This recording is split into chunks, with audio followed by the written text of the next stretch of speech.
حضرت مولانا جلال الدین رومی رحمۃ اللہ علیہ فرماتے ہیں،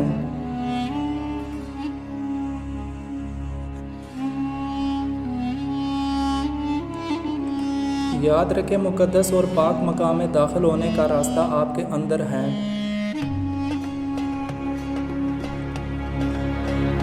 کل میں ایک چست و چالاک اور سمجھدار نوجوان تھا۔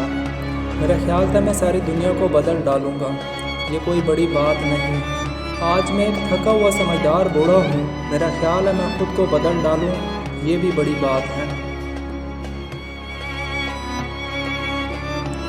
ہر فرد کسی خاص مقصد کے لیے پیدا ہوتا ہے۔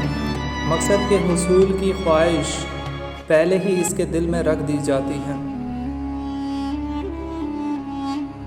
اگر آپ نے عشق نہیں کیا تو خود کو زندہ مت سمجھیے، اور روز آخرت اس زندگی کو شمار نہیں کیا جائے گا۔ روح کے لیے اس سے بڑھ کر کوئی مرض نہیں کہ تم خود کو کامل سمجھنے لگو۔